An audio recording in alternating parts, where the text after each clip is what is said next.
Farmview with Kieran O'Connor on WLR. Brought to you by GlanviaConnect.com. Hello and welcome to Farmview. Well, as usual, it's Kieran O'Connor here with your weekly farming programme. Once again, I have a very busy show for you. Discuss the ongoing research and results on greenhouse gas emissions on Irish farms from Johnstown Castle Research Centre in Wexford. I'll also hear how 74% of Irish farmers are 3 times more likely to suffer heart attack or stroke. Plus, we'll hear all about a regional advisory sustainability series of weekly information videos and tips to adapt on-farm activities to meet the challenges into the future. And plus, as always, we'll have our farming calendar. Farmview with Kieran O'Connor on WLR. With GlanviaConnect.com, Ireland's biggest online farming shop and more. Well, the whole area of greenhouse gas has been very much in the debate over the last few years, and the whole area of climate change. Well, a huge effort is going in agri-environment research in Teagasc, in Johnstown Castle, in County Wexford, and one woman very much leading the charge in all this whole area is Dominique Kroll.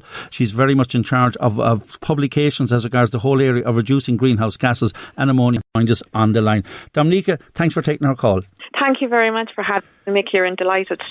Dominica, as regards this whole area of greenhouse gas emissions, you've done a lot of work. What results are you getting? Well, there's a lot that we've already done, Kieran, and a lot of it is work in progress. So I can certainly update you on what's already published. Mm-hmm. And we've done a lot of work on both greenhouse gas emissions and ammonia emissions. And we've done a lot of kind of what we call component research. So looking at various measures in which we can mitigate the emissions. And then the next step is really putting them together and looking at kind of benchmarking those options for reducing emissions. So we've done that for both greenhouse gases and ammonia. And what we did is what's called marginal abatement cost curves. So you might have heard of them, or they're out in the public domain. So marginal abatement cost curve, or otherwise MAC, is that benchmarking exercise that shows you what possibilities we have to reduce emissions and roughly, what's the cost associated with employing those methods. So they're kind of, for example, on the ammonia side, that was only published just over a month ago, the latest version of it. So we're talking about things like low emission slurry spreading, using protected urea as synthetic fertilizer, covering slurry stores, including clover and liming of soils. So all to improve that, nutrient use efficiency, especially on the nitrogen side. As regards the Irish industry in general, the livestock industry, particularly dairy and indeed the beef industry, obviously very much grass-based and grass-dependent, and this whole Origin Green has been a benchmark for us. As regards the whole grazing area, there was a lot of concern as regards the implications of this outdoor grazing as such, vis-a-vis the indoor that you'd have a lot of the nations across Europe. And what type of results are you getting as regards grazing on the dairy and beef farms, and sheep indeed? Yeah. So, Kieran, to be honest with you, it's our huge advantage because we are a grass-growing country. That's there's a lot of things that maybe don't grow well in Ireland, but certainly grass grows extremely well here. And our long grazing season is of benefit to us. On the ammonia side, grazing is actually seen as a mitigation strategy because grazing emissions are quite low compared to emissions associated with if animals are inside and they excrete inside, you create slurry or manure. So you have emissions in housing, in storage, and then from land spreading of that manure. So it kind of cascades down. Whereas where animals are out grazing, that just, that's a very short chain. The emissions just happen at the pasture. They're quite low. They're lower than associated with the house practices. So this is of advantage to us. And sorry, Dominica, but a lot of people, the general perception was that was one of our key problems. Outgrazing, that there was a lot of perception out there that that was a huge cause of the whole greenhouse gas problem. No, I wouldn't agree with that, Kieran. Well, I suppose maybe where the confusion comes from is that our system is very different. So if you look at indoor systems in other countries, they are kind of high input, high output systems. whereas our system is predominantly grass-based, it's lower input. It might be also slight, lower output, but we're really playing to our advantages. It's not that we're behind other countries. It's just we simply have something that they don't have. I wouldn't see grazing as an issue. Not the way we look at it. Certainly, from ammonia point of view, we're actually better off being a grazed-based production system. Good to hear. On the greenhouse gas side, to be honest with you, also because we've done research in Johnstown Castle, and what we've seen was on the greenhouse gas side, nitrous oxide is one of the most potent greenhouse gases produced in agriculture. Up to recently, we would have thought that grazing was the main source of that gas, and then fertilizer was the second one. When we actually did a local Irish research, we realised that our emission profile is different, and our emissions from grazing are lower than we thought. As you say, I think there was a lot of confusion as that whole area. So therefore, turning to the fertiliser, that is one that farmers, we saw it in Moore Park at the open day with the protected urea and other forms of and soil testing, ensure guys are handling. That's an area that can be rectified pretty easy, the whole fertiliser one. It's good to hear that it is the reverse. People thought a lot of the problems were coming from the grazing. Yeah, no, absolutely. Well, you see, so I try to always explain it in a positive way. So we thought that grazing was a very large issue and fertilizer was smaller. So when we looked at that research, those two sources kind of flipped importance. So fertilizer is our largest source of nitrous oxide. But the good news is what you're saying. There is, there was research in protected urea. We have very solid evidence that it reduces nitrous oxide emissions. It provides very solid yield. There's no yield penalty there by changing over to different formulation. And it's very easy to use because, there's nothing really different to any other fertilizer that farmers are already using. It's a little bit cheaper than calcium ammonium nitrate. So to be honest with you, there's plenty of benefits there. So to summarise the research that you've been doing and literally the results, there's a lot of positives from what you said there. So to summarise, from an Irish perspective going forward, what are the key elements that we have to tackle and what are the positives that we have to keep doing as we have been? Yeah, sure. I think the overall looking at soil fertility and nutrient use efficiency will be very important going forward. So we need to be more and more efficient at utilising our resources so that we're optimise our production systems, making them leaner, and at the same time reducing losses to the environment. So as I mentioned, their nitrogen is very important, and it plays a role in both ammonia emissions and greenhouse gas emissions. And the two main options that we can to reduce emissions of both gases, and we've seen that time and time again from our research, is using low emission slurry spreading and using protected urea. So these two measures alone, they can provide us with approximately 80% of mitigation on the ammonia side, and also a huge amount on the greenhouse gas side. Well, Dominica, it's great to hear that. I know there's ongoing research, and I know it's music. I'm sure it's music to a lot of people's ears to hear the positive stories that are coming out from an Irish point of view. That's Dominica Crowell. She's involved, of course, with both publications, co-author on the whole area of agri-environment, particularly as regards greenhouse gas. Listen, Dominica, thanks for taking the call. That was very informative, and hopefully we'll talk to you in the near future, and great to hear such positive results coming from your research in Teagasc in Johnstown Castle in Wexford. Thanks for taking our call, Dominica. Thank you very much for having me, Kieran. Well, starting next week, Teagasc, Waterford, Kilkenny region are starting advisory sustainability series. It's going to be online, and to tell us all about it, we're a man very much involved in coordinating the whole event. He's Cathal Summers, who's been on our programme for a good few times. He heads up the ASSIP, of course, the Agricultural Sustainability Support Programme for the region. First of all, Cathal, this is a great initiative. Yeah, look here, we're trying to work and help farmers out. There's a lot of challenges going ahead there at the moment, and like everything from biodiversity to greenhouse gas to water quality, and it's easy to be confused between all of them and all the stuff that's required to try and sort the problem. So what we plan to do is release a sustainability series, a load of videos, I suppose, over the next number of weeks. Starting from this week, we'll have a video each week until Christmas nearly, just going through all the different challenges and how to help farmers to achieve, I suppose, and try to work on the problems and help them out on the farm. And speaking to you over the last number of years since you set up this whole programme, I've been delighted and encouraged by the way farmers have bought into it to try and improve the nutrient, the water quality, and this whole area.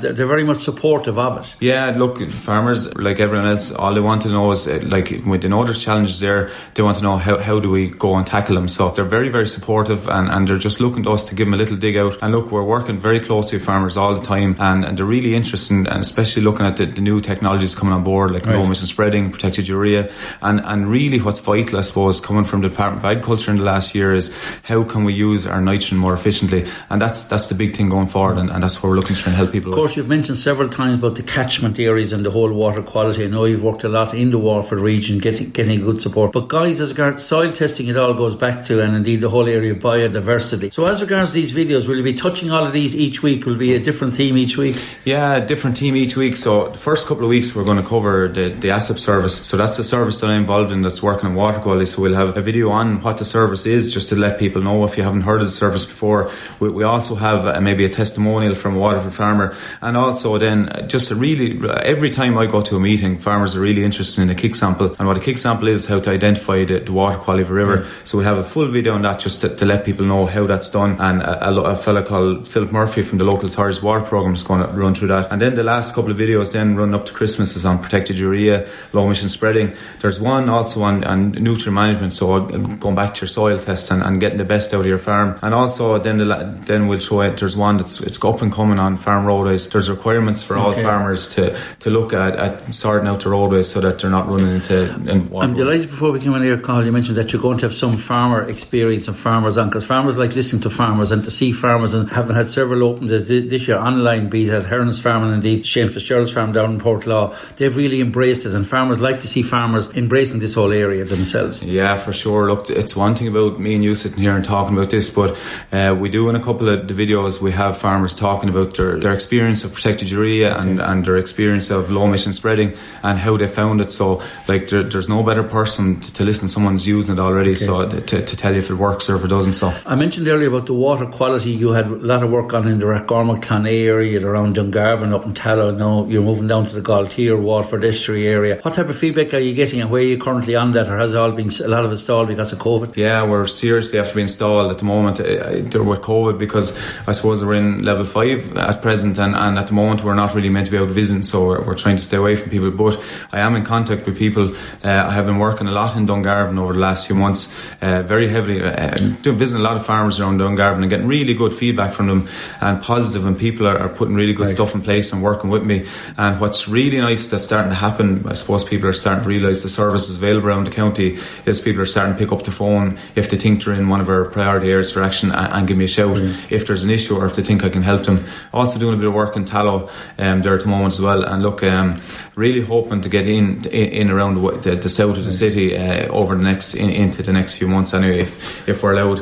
Well, Carl, listen, it's been a fantastic initiative. I'm delighted to buy in you're getting from the farmers. It's a new online, we'll say, video being released each week. It's called the Waterford Kilkenny Region Advisory Sustainable Series. How can guys, is it onto the Teagasc website, or how can guys get involved? It'll be released every Thursday. It'll be there for anyone to see. If you can't see it on Thursday, you can see it any day. Yeah, look, what we're going to do for all our clients, we'll text it or WhatsApp it out to you, so all our clients will have that. And anyone that's maybe not a client or whoever that wants to have a look at it, it'll be on the Teagasc Kilkenny Waterford Facebook page, and also on our Twitter page as well, so you'll be able to catch it there somewhere.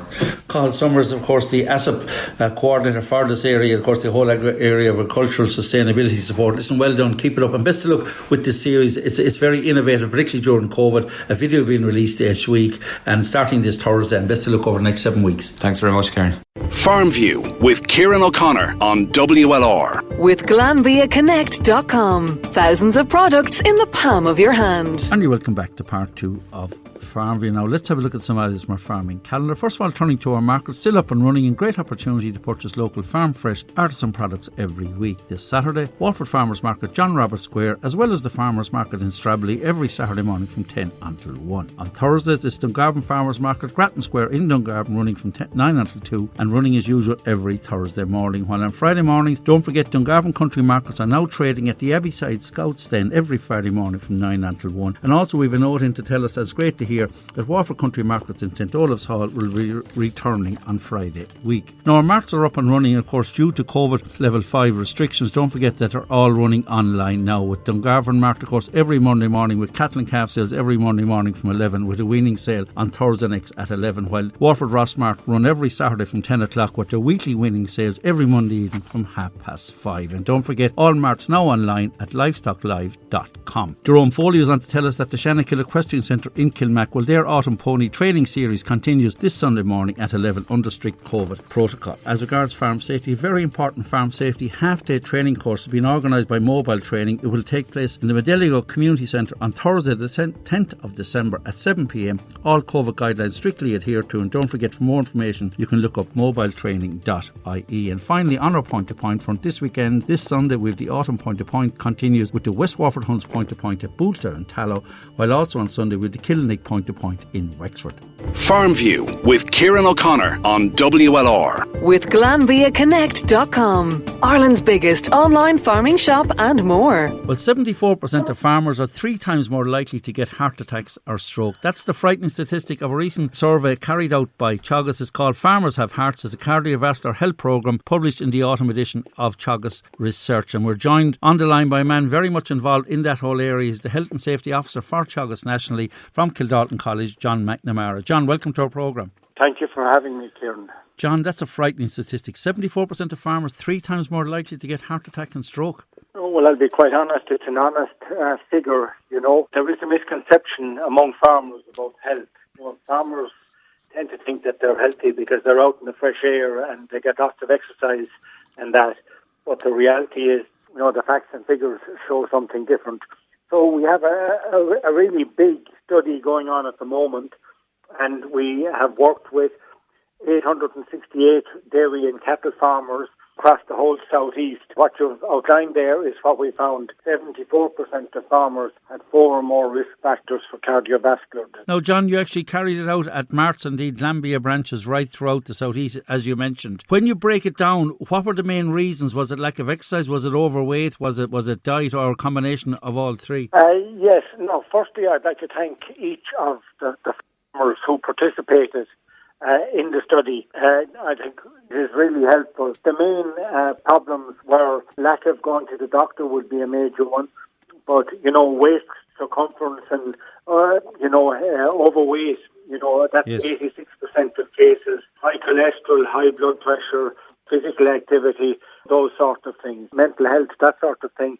Was quite high at 35% also. Obviously diet as well, and I just see in reading up on the report the whole area of a typical diet with snacks and guys fairly busy and taking bars and sugary drinks, and they need, of course, smoking as well, which is a big no-no. So a combination of all that on top of what you mentioned earlier. First of all, smoking, relatively good news there. Farmers smoke less. 9% of farmers smoked, which is obviously too high, but good to hear. It is one of the lower figures, but smoking is terrible. It's a cancer-causing issue. Mm-hmm. No, diet is a huge issue. I'd have to say, and we're going to focus in more on that. I think as a nation we're overweight, and our diets have gone up and up. I think farmers have been tremendously successful in producing food. But regrettably, I think a lot of the food out there now is convenient. So sugary, salty, snacks, biscuits, chocolate bars. I'm partial to an odd one myself. So that is, we believe, a big source of the challenge. That the farmers are overweight. As regards the whole survey and study, you had a real high end. You had Carlow IT very much involved. You had UCD, you had the Heart Foundation, Glanbia Ireland, HSE. So it was really Teagasc bringing all these people together. And of course, Dr. Noel Culleton very much to the forefront for you from Carlow IT. It's a high-level research project, and our doctoral student is Diana Van Dorn. And the study has been supervised, as you say, by Dr. Noel Richardson, and we have input from the School of Health and Physiotherapy in UCD, Professor Catherine Blake. And, the actual work was carried out at Marks and Glanbia Agri branches by the Irish Heart Foundation for us. So our only purpose in doing the study is, to inform farmers of the issues. Teagasc, we promote total health, not just safety, but health as well, because we know the consequences of both health or safety to farmers. They can destroy a person's livelihood, their lifestyle. John, as you mentioned, and it was great, so many farmers made themselves available, be it at the Mart or at the Glanbia Agri branch, to be tested by the HSE and indeed about the Heart Foundation and everyone involved there, over 800 farmers. Were any farmers shocked at the results, or were guys taken back by some of the findings, or was it, did you find any reports back as regards that? Yeah,